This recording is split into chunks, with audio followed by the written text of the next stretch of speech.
आयुक्तांना बेस्टच्या संदर्भामध्ये भेटण्यासाठी आम्ही 12 पत्र दिली। हे ॲक्सिडेंट आणि वेटलिस्टच्या गाड्यांमुळे होणारं नुकसान आणि बेस्टचं उच्चाटन होण्याची भीती, बेस्ट संपूर्ण बंद पडण्याची भीती, या सगळ्या गोष्टींनी ग्रासलेले असल्यामुळे आम्ही बेस्ट कामगार सेनेतर्फे साहेबांना 11 निवेदन दिली, परंतु आम्हाला वेळ मिळाला नाही। आता तो वेळ न दिला गेल्यामुळे आमचा असं समज होता की वेळ न दिल्यामुळे याच्यावरची जी काही शिस्त पाहिजे वेटलिस्टच्या गाड्यांसाठी किंवा आमच्यासाठी, ती शिस्त राहिली नाही। त्याचा डोक्यावरून पाणी गेलं आणि कालचा जो ॲक्सिडेंट झाला, आमचा जर ड्रायव्हर वाईन शॉपच्या समोर गाडी स्वतःची उभी करतो आणि खाली उतरून वाईनची बाटली आणत, तो दुसऱ्या दिवशी डिसमिस झाला असता।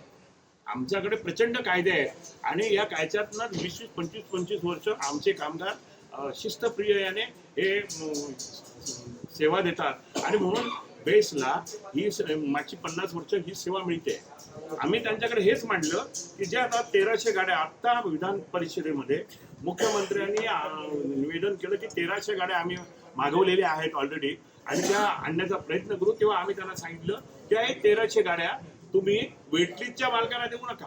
दुर्दैवाचा भाग असा आहे, आपल्या पत्रकारांसमोर मी सांगतोय की 75% सबसिडी सेंट्रल गव्हर्नमेंट देणार, 10% सबसिडी स्टेट गव्हर्नमेंट देणार, 5% सबसिडी महानगरपालिका देणार आणि एवढे सगळे पैसे खर्चून सरकारचे गाडी आली की ती कोणाच्या मालकीची होणार? वेटलिस्टचा तो कोणतो थर्ड मॅन आहे त्याच्या, आणि तो आम्हाला सर्व्हिस देणार। हे कोणी ठरवलं? ही चिटिंग आहे, माझ्या मते ही फसवणूक आहे, सर्वसामान्य माणसांची, लोकांची फसवणूक आहे। आणि म्हणून मी त्यांना आता सांगितलं की 1300 गाड्या ह्या बेस्टच्या आल्या पाहिजे। 4000 गाड्या तुम्ही बेस्टच्या दिल्या पाहिजे, तो MOU आहे।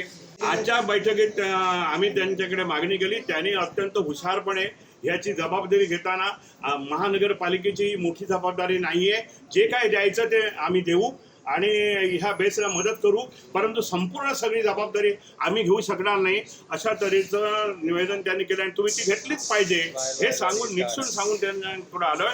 बेस्ट ही जीवनवाहिनी आहे, रक्तवाहिनी आहे। जशी रेल्वे तशी बेस्ट आहे, ते नामांकित बेस्ट उपक्रम आहे। त्या बेस्टला जगवण्यासाठी, त्या बेस्टला चांगले दिवस येण्यासाठी आपण सहकार्य करणं आवश्यक आहे। 5 रुपये 6 रुपये तिकीट केलं, त्याच्याबद्दल त्या MOU मध्ये स्पष्टपणे लिहिलेलं होतं की प्रत्येक महिन्याला 100 कोटी रुपये अनुदान आपल्या बेस्ट उपक्रमाला देण्यात येईल। तो डिफरन्स द्यायचं सुरुवातीला दिला आणि या महाविकास आघाडीचं सरकार गेल्यानंतर ते अनुदान द्यायचं बंद केलं। माझं स्पष्टपणे या राज्य सरकारला पण सांगणं आहे की आपण जर सांगताय की आमचं गतिमान सरकार आहे, तर या बेस्टची गती का रोखताय तुम्ही? या गतिमान सरकारला माझं म्हणणं एवढंच आहे की मुख्यमंत्री म्हणून आता देवेंद्र फडणवीस झालेत, काल शपथविधी घेतला, माझा त्यांना शुभेच्छा आहे। त्या शुभेच्छा देताना एवढंच सांगेन की बेस्टकडे लक्ष द्या। मुंबईच्या बेस्टचा कर्मचारी अतिशय हालामध्ये दिवस काढतोय आणि प्रवासी अतिशय फरफडत चाललेले आहेत। सामंत साहेबांनी सांगितल्याप्रमाणे त्याच्यामध्ये कोंबले जात आहेत। ही बेस्टची याच्या अगोदरची परिस्थिती नव्हती।